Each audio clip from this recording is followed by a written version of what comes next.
Hi అండి, నమస్తే. Welcome back my channel. Potato french fries ఇంట్లోనే ఇలా ఈజీగా అయితే తయారు చేసుకోవచ్చండి. ఇవి అచ్చం బయట తిన్నట్టుగా ఉంటాయి.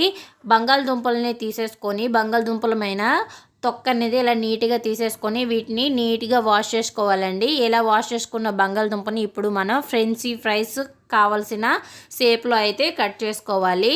ఒక బంగాళదుంపని ఇలా తీసుకొని రెండు వైపులా కట్ చేసేసుకొని ఇలా నిడువుగా అయితే కట్ చేసుకోవాలి.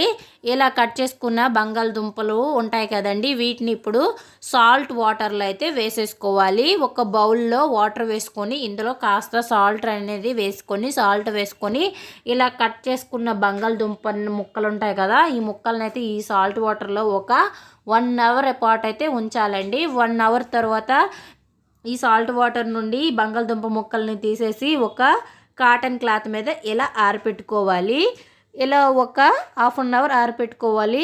ఇలా ఆరపెట్టుకున్న తర్వాత స్టవ్ వెలిగించుకొని స్టవ్ పై ప్యాన్ పెట్టుకొని ప్యాన్లో ఆయిల్ వేసుకొని ఆయిల్ బాగా మరగనివ్వాలి.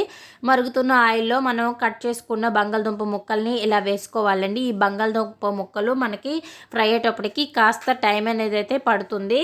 ఈ బంగాళదుంప ముక్కలు కాస్త బ్రౌన్ కలర్లో అయితే మనం ఫ్రై చేసుకోవాలి. చక్కగా మనకి బంగాళదుంప ముక్కలు అయితే ఫ్రై అయిపోయండి. ఇలా ఫ్రై అయిపోయిన బంగాళదుంప ముక్కలను మనం తీసేసుకుంటే మనకి ఆలూ ఫ్రెంచ్ ఫ్రై అయితే రెడీ అయిపోయాయండి. ఇంతేనండి ఇవి తయారు చేసుకోవడం. ఇవి చక్కగా కరకరలాడుతూ ఉంటాయి. సేమ్ బయట తినే టేస్ట్ అనేది అయితే వస్తుంది. మన ఛానల్లో వీడియోస్ నచ్చితే ఛానల్ని సబ్స్క్రైబ్ చేయండి. పక్కనే ఉన్న బెల్ ఐకాన్ని క్లిక్ చేయండి.